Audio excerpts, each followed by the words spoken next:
महाराणा प्रताप। कौन थे महाराणा प्रताप? आज मैं आपको बताता हूँ। 7.5 फुट के कुंभलगढ़ में जन्म लिए।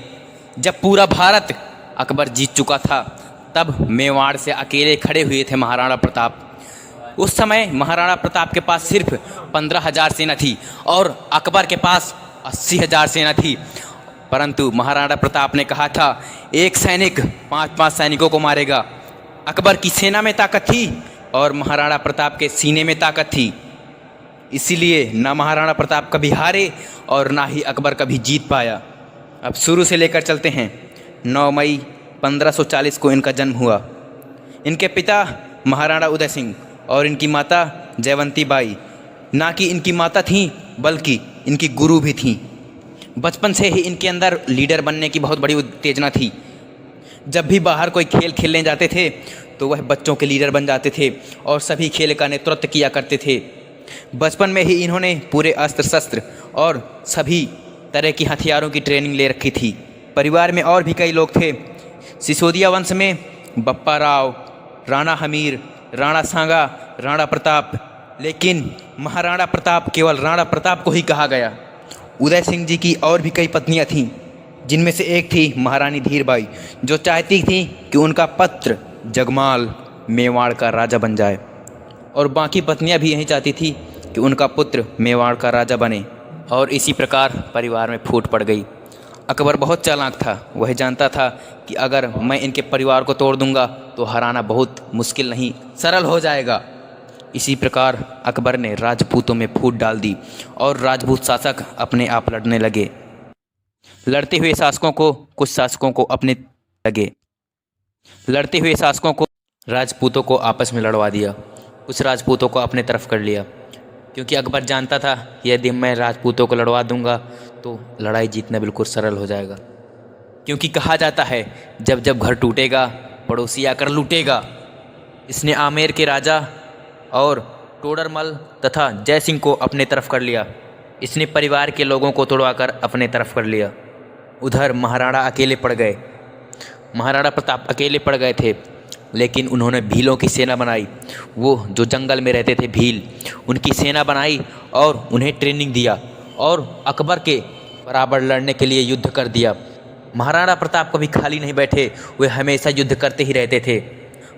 महाराणा प्रताप शरीर से इतने ताकतवर थे, 7.5 फुट की हाइट, 70 किलो का कवच, 10-10 किलो के जूते, 10-10 किलो की तलवारें, 80 किलो का भाला। बहलोल खान को कैसे काट डाला। बहलोल खां अकबर का सबसे बड़ा सेनापति था, जो हल्दी घाटी के युद्ध में आया था।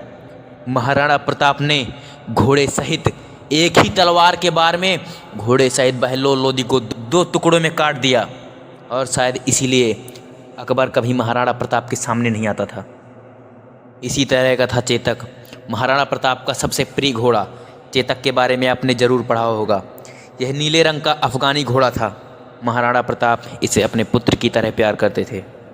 उसी युद्ध में जब हाथियों की सूंड में तलवार बांध दिया जाता था, तो चेतक ने छलांग लगाया और उसी छलांग में चेतक का पैर कट गया और महाराणा प्रताप अकेले पड़ गए। परंतु चेतक ने उनका कभी साथ नहीं छोड़ा। चेतक अकेले महाराणा प्रताप को लेकर दूर चला गया और उसमें 28 फीट का गड्ढा नाक गया, जिससे महाराणा प्रताप की जान बच गई। और उस छलांग में महाराणा प्रताप तो बच गए, लेकिन चेतक ने अपने प्राण को त्याग दिया। महाराणा प्रताप के पास एक हाथी भी था, जिसका नाम था राम प्रसाद, जिसने हल्दी घाटी के मैदान में अकबर के 8 हाथियों को मौत की नींद सुला दी और कई घोड़ों को मार दिया। अब अकबर का मेन टारगेट था राम प्रसाद को काबू में करना। इसने 12 हाथियों का एक चक्रव्यूह बनाया। उसमें महावतों की वजह से राम प्रसाद पर काबू कर लिया और 28 दिनों तक उसे बंदी बना कर रखा। अकबर ने सभी प्रयत्न कर लिए, उसे बहुत सारे भोजन दिए, परंतु राम प्रसाद ने महाराणा प्रताप की जुदाई में कुछ भी खाना ग्रहण नहीं किया और 28 दिन में अपने प्राण को त्याग दिया। तब अकबर बोला, जिस महाराणा प्रताप के हाथी को नहीं मैं झुका पाया, तो उस महाराणा प्रताप को क्या झुका पाऊंगा। उस समय अकबर ने महाराणा प्रताप को अपनी साइड करने के लिए बहुत से मंत्रियों को शांति प्रस्ताव भेजा और महाराणा प्रताप ने सभी शांति प्रस्ताव को ठुकरा दिया। अब एक बार अकबर ने एक दूत भेजा, उससे कहा कि महाराणा प्रताप तुम आधा हिंदुस्तान ले लो, परंतु मेवाड़ मेरे कब्जे में कर दो, क्योंकि इस समय अकबर के मान सम्मान पर रखा था मेवाड़। परंतु उस महाराणा प्रताप ने आधा हिंदुस्तान ठुकरा दिया, परंतु अपना मेवाड़ नहीं छोड़ा। मैं आज भी उस महाराणा प्रताप को सादर प्रणाम करता हूँ। महाराणा प्रताप ने सूखी रोटी और सब्जी खाना पसंद किया, परंतु महल का सुख भोगना पसंद नहीं किया, क्योंकि महाराणा प्रताप के पास इस समय सेना नहीं थी और जंगल में ही वह आदिवासियों के साथ रहता था और उन्हीं को ट्रेन कर करके महाराणा प्रताप एक बड़ी फौज का गठन किया और अकबर के खिलाफ कई बार जंग लड़ी। 1580 में फिर एक बार अकबर ने महाराणा प्रताप को हराने का प्रयास किया। इस बार इसने अपने खास मंत्री अब्दुल रहीम खाने खाना को अजमेर का सूबेदार नियुक्त किया और इससे कहा कि एक बार तुम महाराणा प्रताप को पकड़ के ले आओ, मुंह मांगी इनाम दूंगा। खाने खाना महाराणा प्रताप को पकड़ने के लिए साजिश रचने लगा। इधर महाराणा प्रताप का खास मंत्री कुंवर सिंह को इस बात की खबर हो गई और महाराणा प्रताप के सेनापति कुंवर सिंह ने अब्दुल रहीम खाने खाना को कंफ्यूज करने के लिए शेरगढ़ के पास अटैक कर दिया। उस अटैक में खाने खाना कंफ्यूज हो गया और इधर कुंवर सिंह खाने खाना के महल में जाकर उसकी बेगम सहित कई नारियों को उठा लाया। परंतु जब महाराणा प्रताप ने इन स्त्रियों को देखा तो वे आत्मग्लानि से भरपूर हो गए, क्योंकि ये सब कोई जानता है कि महाराणा प्रताप स्त्रियों के लिए बहुत इज्जत रखते थे और उनकी मर्यादा किया करते थे। महाराणा प्रताप ने कुंवर सिंह को कहा कि इन नारियों को स्वाभिमान सहित, इज्जत सहित इनके महल में वापस करके आओ। जब खाने खाना भी असफल रहा तो अकबर को पता चल गया कि मैं महाराणा प्रताप को ऐसे नहीं हरा सकता और अकबर महाराणा प्रताप से बहुत डरता था। उसने अपने मंत्रियों को चेतावनी दे रखी थी कि कोई रात में महाराणा प्रताप का नाम नहीं लेगा, क्योंकि वह रात में अगर कोई नाम लेगा उनका तो वो रात में आकर मुझे डराएगा। एक बार दरबार में खबर फैल गई कि महाराणा प्रताप आत्मसमर्पण करने के लिए तैयार हैं। इससे अकबर बहुत प्रसन्न हुआ और उधर पृथ्वीराज राठौर को बुलाकर कहा कि देखिए, महाराणा प्रताप आत्मसमर्पण करने के लिए राजी हो गए हैं। ये बात जब पृथ्वीराज राठौर ने सुना, उसको विश्वास नहीं हुआ और उसने महाराणा प्रताप के लिए एक पत्र लिखा। पृथ्वीराज राठौर ने उसमें लिखा कि मुझे विश्वास नहीं हो रहा है, क्या अब जंगल का शेर सियारों के साथ रहेगा? क्या सूर्य अब बादलों के पीछे छिप जाएगा? क्या चातक अब धरती का पानी पिएगा? क्या हाथी अब कुत्तों की तरह जीवन बिताएगा? क्या तलवारें मयान में घुस जाएंगी और क्या राजपुतानी विधवा हो जाएगी?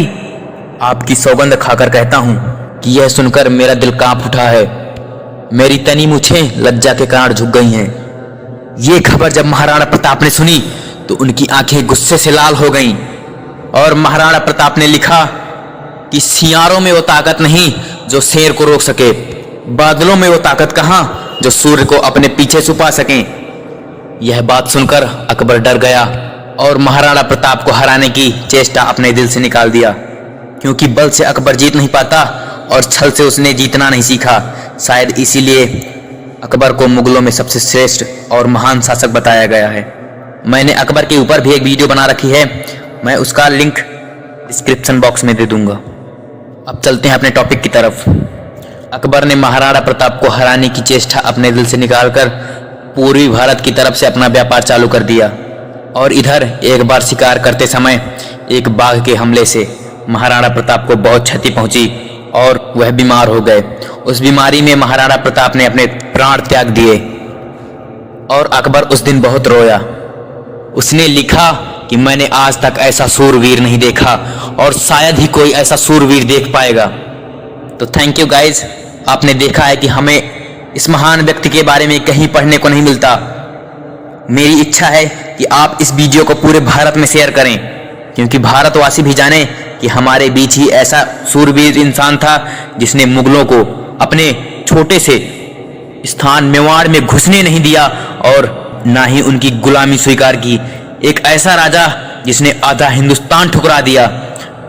तो मिलेंगे अगली वीडियो में, तब तक के लिए जय हिंद। इस सूरवीर को एक लाइक जरूर करें।